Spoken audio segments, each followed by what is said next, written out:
میں بعد میں اس طرف آؤں گا، پہلے 4 مصرے سن لیجئے ورنہ کہیں بھولا گیا تو پھر سنا دوں گا۔ سبحان اللہ کہہ سکتے ہیں آپ لوگ؟ ہاں، پیسہ ویسا مت دیجئے، سبحان اللہ کہیے، دیجئے گا تو انکار بھی نہیں، اس لیے کہ نبی کے ذکر پر انعام ملے وہ بہت بابرکت۔ شعر سنیے رئیس رضا صاحب، آیا نہ کوئی حرف الف لام بچ گیا، اس پہ سمجھیے گا نہیں، اس لیے سبحان اللہ کہیے گا بھی نہیں، تیسرا چوتھا برداشت نہیں ہوگا۔ آیا نہ کوئی حرف الف لام بچ گیا، یعنی رسول پاک کا پیغام بچ گیا، اور آتی ہے نو کے نیزہ سے شبیر کی صدا، سر کٹ گیا تو کیا ہوا، اسلام بچ گیا۔ نعرہ تکبیر، نعرہ رسالت، مذہب اسلام۔ 5-10 منٹ مجھ کو آپ لوگ برداشت کیجئے تاکہ میں آپ کو سمجھ لوں کہ آپ کو کیا سنانا۔ اتنا تو طے ہے کہ مجھے اردو بولنا نہیں، ورنہ اردو میں اگر ہم تقریر شروع کریں گے تو آپ یا تو سو جائیے گا یا تو بھاگ جائیے گا۔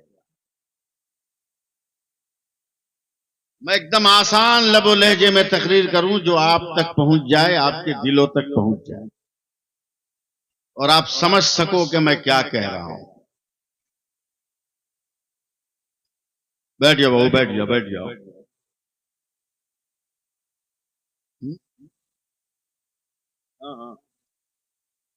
اصل زندگی کی پہلی تقریر حسن رضا صاحب، آپ بہت بڑے آدمی ہیں، مفکر بھی ہیں، میں نے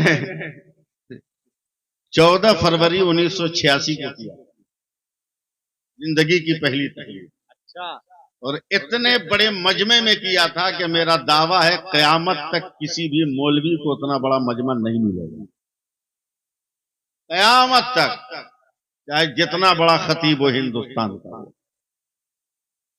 عصر کی نماز پڑھ کے جب میں اپنے والد سے ملا تو والد مسکرا کر میری پیشانی چوم کر بولے، بیٹا آ گئے؟ میں نے کہا جی۔ کیسا ہے؟ مغرب کے بعد ایک بسکٹ کارخانے میں میلاد پڑھ دیجیے، زندگی کی پہلی تقریر تھی۔ میں کہا پڑھ دوں گا۔ میں گیا تو بسکٹ کارخانے میں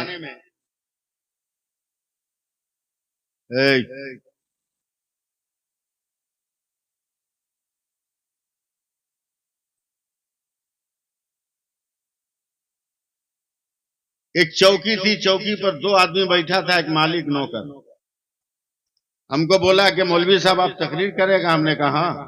بولا شروع ہو جائیے۔ 2 آدمی کے بیچ میں ہم تقریر شروع کر دیں گے۔ 15-20 منٹ کے بعد مالک نوکر کو کہتا ہے، بے تو میلاد سن رہا ہے، اگربتی کون لائے؟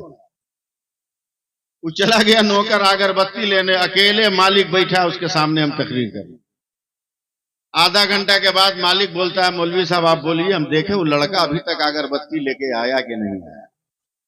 تو جو اتنے بڑے مجمع میں تقریر کر سکتا ہے، یہ 200-400 کے بیچ میں کیوں نہیں بول کے نکل جائے؟